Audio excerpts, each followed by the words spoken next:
नमस्कार बच्चों। Last time हमारी एक वीडियो आई थी कंज्यूमर प्रोटेक्शन के ऊपर। अब हम एक नई वीडियो लेके आए क्लास 12 के लिए कंट्रोलिंग के ऊपर। बेसिकली मैं आपके लिए शुरू में उन चैप्टर्स को लेके आ रहा हूँ जो बहुत छोटे छोटे चैप्टर्स हैं जिनमें आपको ज़्यादा ना पढ़ना पड़े। ये भी एक बहुत छोटा चैप्टर है, इसमें आपको सिर्फ 4 क्वेश्चन पढ़ने हैं। 4 क्वेश्चन पढ़िए और आपका ये चैप्टर ख़त्म। तो ये आज का जो चैप्टर है इसका नाम है कंट्रोलिंग। तो कंट्रोलिंग है क्या?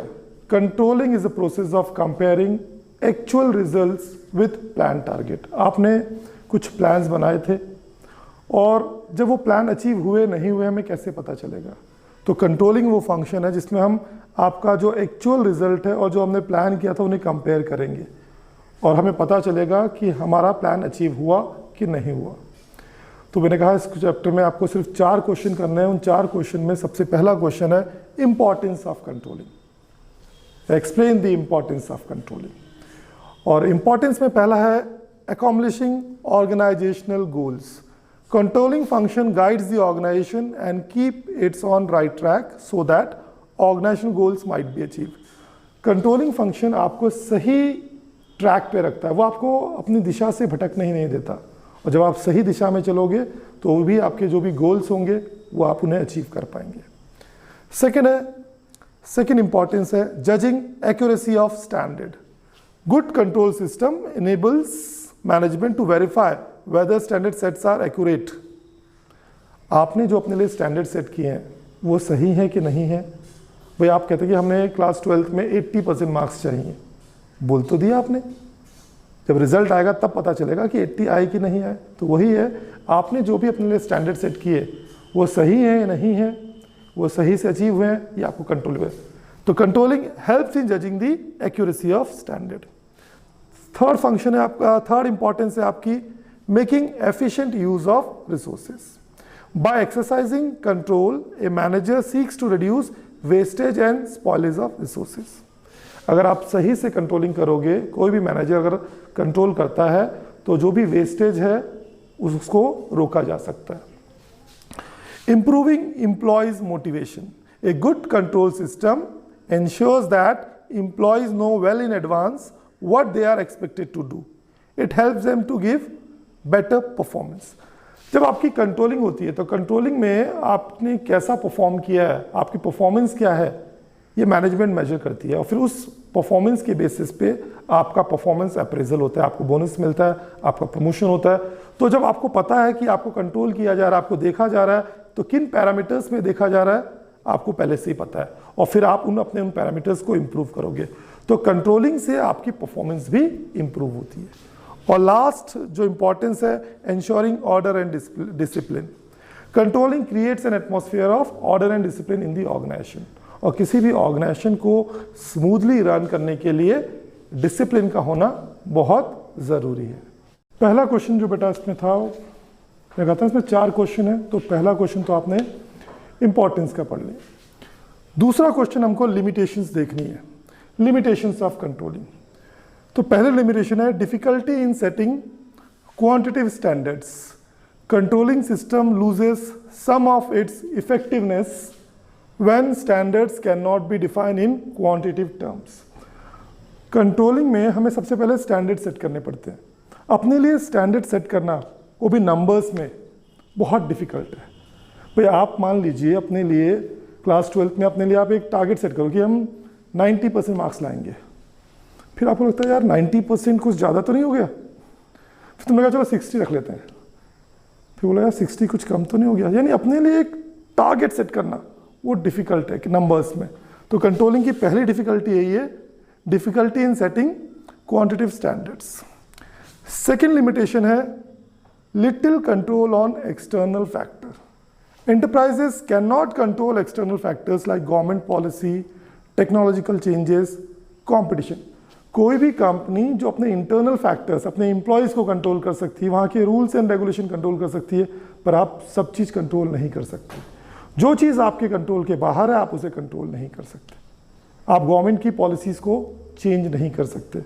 गवर्नमेंट ने GST लाया, आपने क्या किया? कुछ नहीं किया, आपको GST फॉलो करना पड़ रहा है। ऐसी गवर्नमेंट कुछ भी चेंजेस करेगी आपको वो, आप उसमें कुछ नहीं कर सकते, आपको उसे फॉलो करना पड़ेगा। तो आप एक्सटर्नल फैक्टर्स को कंट्रोल नहीं कर सकते, ये सेकेंड लिमिटेशन है कंट्रोलिंग की। Resistance from employees, controlling is often resisted by employees, they feel that their freedom is, they feel it, that their freedom is restricted, they see it as restriction on their freedom।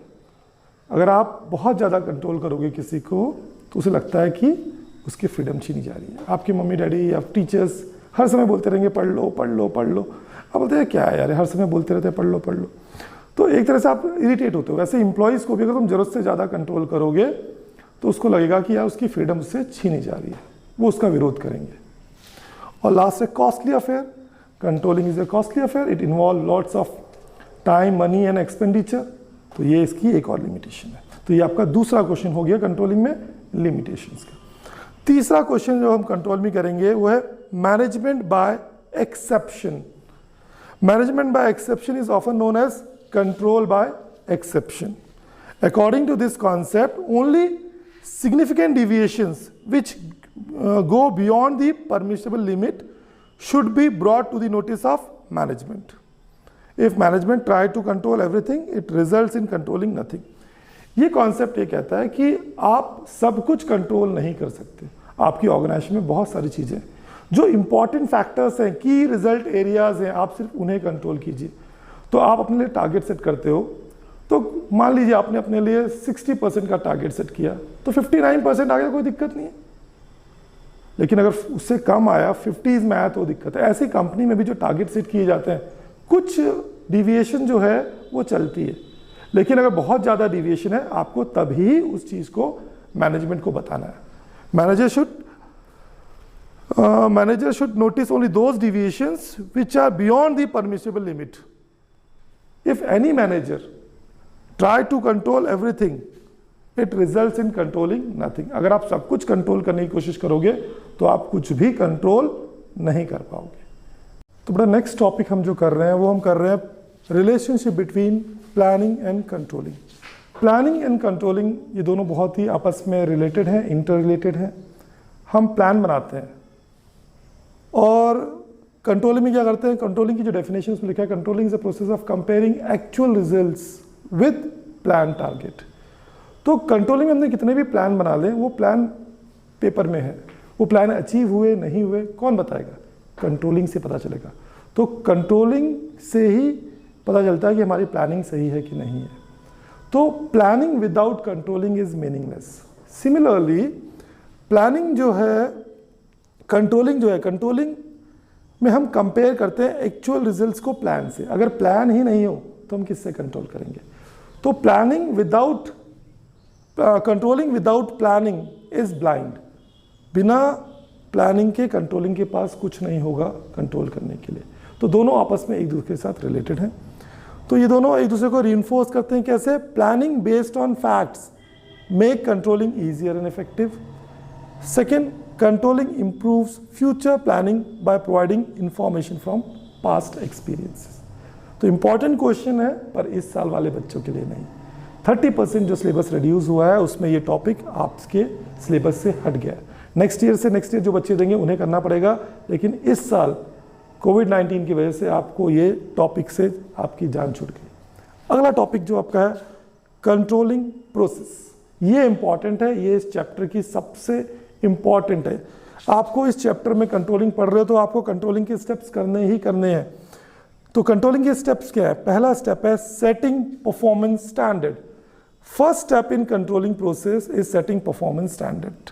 Standards are the criteria against which actual performance is measured. यानी आपको सबसे पहले अपने लिए target set करना है। आप student हो, अपने लिए टारगेट सेट कर लो। 80% मार्क्स चाहिए, तो 80% जो आपने मार्क्स सोचा वो आपका टारगेट है। आपके जो भी मार्क्स आएंगे आप उस 80 के साथ उसे कंपेयर करोगे। Second, measurement of actual performance. Once performance standard are set, next step is measurement of actual performance. आपने अपने टारगेट सेट कर दिया, फिर जब आपकी एक्चुअल परफॉर्मेंस होगी, आपने अभी 80 का टारगेट सेट किया, फिर आपने बोर्ड का एग्जाम दिया, फिर रिजल्ट आया, रिजल्ट में जो मार्क्स आए वो आपकी एक्चुअल परफॉर्मेंस है। मान लीजिए आपके मार्क्स आए 75%, तो ये आपकी एक्चुअल परफॉर्मेंस है। फिर थर्ड स्टेप में comparing actual performance with standard. This step involve comparison of actual performance with standard. Such comparison will reveal some deviations. जब भी हम एक्चुअल रिजल्ट को प्लान के साथ कंपेयर करते हैं, कुछ ना कुछ डिविएशंस, अंतर आता है। वो अच्छा भी हो सकता है, बुरा भी हो सकता है।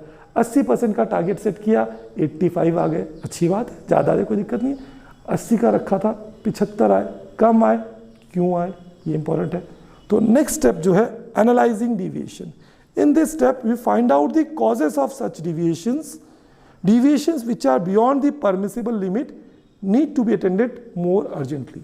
इस स्टेप में हम उन कारणों को एनालाइज करेंगे जिसकी वजह से ये डिविएशंस आए। किन कारणों की वजह से हम अपने टारगेट को अचीव नहीं कर पाए, हम उन्हें ढूंढेंगे। और लास्ट स्टेप है taking corrective action. The final step in controlling process is taking corrective action so that such deviations may not repeated in future. आपको लास्ट में करेक्टिव एक्शन लेना है ताकि फ्यूचर में ये डिविएशंस दोबारा ना हो। तो 5 स्टेप्स होते हैं: setting performance standard, measurement of actual performance, comparing actual performance with standard, analysing deviation, taking corrective action. Class 12 की जो स्टूडेंट इस साल बोर्ड का एग्जामिनेशन देंगे उनके लिए एक चीज़ बहुत इंपॉर्टेंट है। आपको जो केस स्टडी का क्वेश्चन कंट्रोलिंग से आएगा वो इसी टॉपिक से आएगा। कंट्रोलिंग के स्टेप से ही केस स्टडीज़ आती है। अब केस स्टडीज़ में क्या होगा, कोई सिचुएशन क्रिएट करेंगे, कहानी बनाएंगे, आपको कहानी सुनाएंगे। आपको क्वेश्चन कुछ नहीं दिया होगा, आपको खुद ही एनालाइज करना पड़ेगा कि क्वेश्चन क्या है।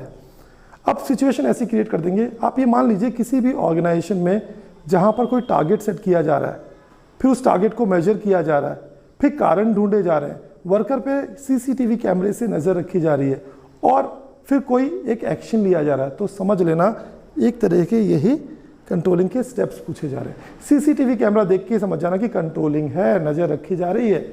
अब एक एग्जांपल सेट करते हैं कि एक कंपनी ने 1000 यूनिट कोई गुड्स प्रोड्यूस करने का टारगेट सेट किया, फिर जब एक्चुअल परफॉर्मेंस हुई तो सिर्फ 800 यूनिट ही प्रोड्यूस हुई।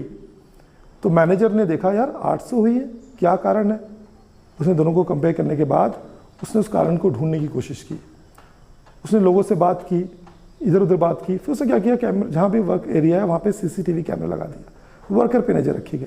फिर उसने ये नोटिस किया कि वर्कर जो है लंच टाइम में जाते हैं, देर से आते हैं, आके गपशप मारते हैं, टी टाइम में बहुत देर तक चाय पीते हैं, फिर गपशप मारते हैं।